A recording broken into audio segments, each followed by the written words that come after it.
of the oil palm plantations in Indonesia are owned by small-scale farmers like Eddie, who have less than 25 hectares of land. But many smallholders didn't have an understanding of sustainable farming. Slashing and burning the forest was common because it was the cheapest and fastest way to make land to grow oil. Hey, I've been calling you 1,000 times. What? Help me tidy up the bin. Wait up, I'm watching something more important than Have an that. understanding of Look. sustainable farming. Slashing and burning the forest was You can't common just accept because it was the information without cheapest looking and for it, fastest Colin. way. But I can show you one of the example of smallholder that already achieve sustainability. For real? Yeah.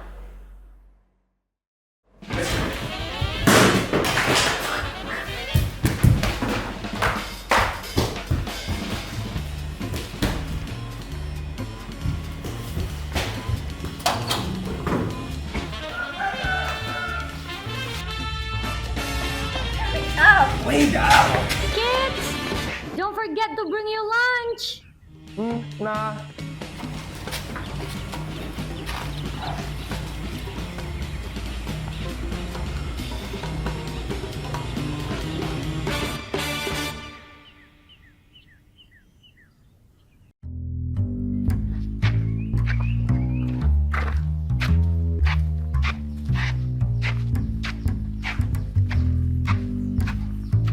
Why is it taking so long? Where is it? You'll see.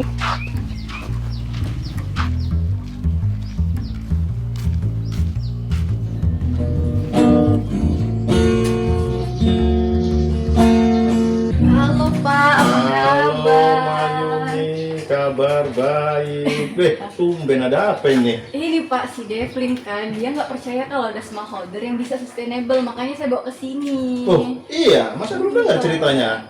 Udah booming loh, masa belum baru dengar sih? Pak, Iya. boleh Pak diceritain aja ke Devlin ini Pak, memang bandel dia. Oh iya, oke. Bentar ya, kita pelan-pelan nanti jelaskan. Ada loh petani swadaya yang berkelanjutan. Buktinya di KPU Lestari ada 945 petani yang sudah tersertifikasi RSPO. Awalnya di KPU Lestari tentunya banyak keresahan-keresahan yang kita rasakan. Most smallholder palm oil farmers were struggling. They didn't have good seed, they didn't follow safe or sustainable practices, and fertilizer were either too expensive or hard to find. As a result, their productivity was low and the environment suffered. Nah, keresahan-keresahan itu ada di benak saya. Sepertinya memang keresahan saya ini terjawab ya. Di saat yang sama datang perusahaan yang menawarkan mengajak kita untuk sertifikasi RSPO. Awalnya itu PT PN3. Mereka berkolaborasi dengan PT Unilever Indonesia membantu kita dalam program sertifikasi RSPO. Awalnya kita dulu dalam bentuk usaha dagang. But introducing a new concept was not an easy task. Many were hesitant, unsure of what the certification meant for them. Tani masih bingung, apa ini? Gitu. Ditambah lagi dengan adanya persyaratan-persyaratan yang mewajibkan. Jangan-jangan ini hanya sesuatu hal yang nantinya akan mendatangkan hal yang tidak baik kepada mereka. Gitu. Jadi mereka pada umumnya sebagian besar menolak. Despite initial rejection, the cooperative stayed motivated and took a different path with a bottom-up approach, empowering farmers by involving them in decision-making process, addressing their concerns, and guiding them step by step. This built trust and led to genuine and personal engagement. Adapun usaha-usaha kami ya, yang kami kerjakan, kami lakukan agar petani bergabung dengan sertifikasi RSPO, ya kami melakukan kunjungan dari rumah ke rumah. Kita ajak satu persatu petani, kita ajak, kita jelaskan apa sih sebenarnya sertifikasi RSPO, kenapa kita harus sertifikasi, lalu apa keuntungannya nanti ketika kita ikut sertifikasi. Hanya 63 yang terrekrut, tapi memang kami berprinsip, ya udah ini aja dulu, yang penting jadi dulu sertifikasinya. Nanti ketika sertifikasi ini sudah jadi dan manfaatnya sudah dirasakan oleh petani, maka pasti petani lain akan tertarik untuk ikut sertifikasi RSPO. Sertifikasi RSPO kami peroleh itu pertama sekali pada bulan Juli tahun 2017. Kala itu bentuk lembaga itu masih usaha dagang. Seiring berjalannya waktu, saya melihat mendesak penting untuk segera dilakukan perubahan menjadi lembaga yang sifatnya lebih dimiliki oleh anggota. Sehingga pada tahun 2023 kami memutuskan untuk lembaga sertifikasi kami dirubah menjadi koperasi. Nah saat ini sejak tahun 2023 lembaga kami menjadi koperasi produsen usaha dagang lestari. Becoming a cooperative changed everything for them. What once felt out of reach, trainings, support, even the tools to start something new like compost production suddenly became possible.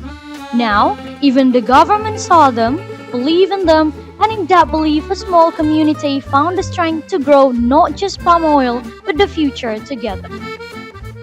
Cooperative, made by smallholders for the smallholders. It was built where it centered to the members of the cooperative with a fair system for each member, whether they're men or women.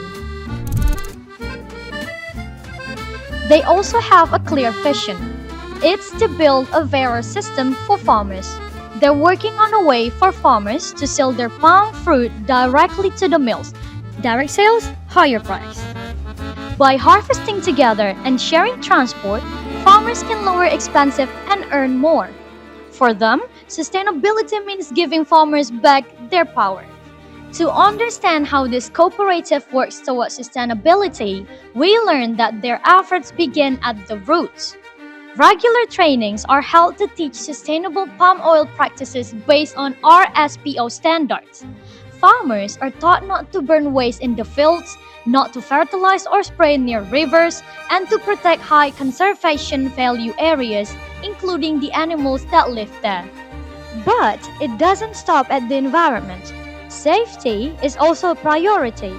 Farmers are trained to wear proper protective gear when working, such as helmets, gloves, and boots, especially during harvest.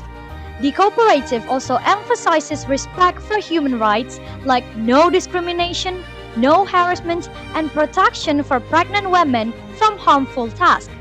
Even fair wages are part of the lesson because dignity and sustainability go hand in hand. One of the most impactful changes they made was teaching farmers how to grow palm oil the right way. They're now learning about regenerative agriculture. Salah satu usaha yang kita lakukan adalah menganjurkan petani untuk menggunakan pupuk kompos. Jadi SNP yang memberikan petunjuk-petunjuk tentang teknis bagaimana cara membuat kompos yang benar. Komposisinya apa, dosisnya berapa, itu semua kami dapatkan dari ahli-ahli yang ada dari SNP. Kita menggunakan bahan baku utama adalah kotoran hewan. Dalam hal ini kita menggunakan kotoran sapi. Pak, kalau pakai kotoran kucing boleh nggak? Janganlah. Kotoran kucing kan enak digoreng. Jangan ya. Jadi pada prinsipnya semua kotoran hewan bisa kita gunakan bahan baku kompos boleh. Dari hasil pembinaan kepada petani yang ikut sertifikasi RSPO, mulailah terlihat hasilnya ya. Kalau kita lihat dari segi perawatan kebun, biasanya petani-petani yang ikut sertifikasi pengelolaan kebunnya lebih baik. Jadi kalau kita lihat secara fisik, biasanya kebunnya lebih baik dibandingkan petani yang belum sertifikasi. Contohnya misalnya kondisi kebunnya lebih bersih, sawitnya itu di pruning secara rutin, pemupukan juga rutin, dan biasanya kalau kita lihat di pohon itu biasanya TBS-nya lebih banyak dan lebih besar. Dengan bersertifikasi, kemudian saat ini kami juga sudah menjadi koperasi, tentunya kami banyak mendapatkan keuntungannya. Dengan bersama-sama kita menjadi lebih kuat, bersama-sama kita lebih didengar, bersama-sama kita lebih diperhitungkan. And that's the proof that when small farmers are empowered with the right knowledge and support, real change grows from the ground up. These aren't just better plantations. They are living examples of how sustainability can thrive through community. The cooperative didn't just improve harvest, it gave hope, pride, and a future worth working for. This serves like an analogy. A smallholder walking alone is like a single broomstick, fragile and easily broken. Yet, when united in a cooperative, they're like a tightly bound bristle of a broom. They gain strength and resilience, capable of reaching wider markets and embracing greater opportunities. Nah, jadi gitu ya? Baru tuh, udah paham kan sekarang? Iya Pak, terima kasih ya Pak atas informasinya. Nah, selanjutnya tugas kalian sebagai anak muda, kalian harus menyebarluaskan informasi bahwasannya keberlanjutan bagi petani sore itu penting. Kalian boleh ceritakan kepada siapapun orang-orang di sekeliling kalian. Kemudian gunakan media sosial dan sekaligus ya. Sampaikan informasi ini dengan jelas bahwasanya sertifikasi bagi petani swadaya sangat penting. Siapa? Oke. Baik Pak, kami izin keluar kami dulu ya Pak. Ya, oke. Makasih banyak Ya, Pak. ya. Hati-hati, Bu. Iya, Oke, Pak. Pak. Oke. Mantap.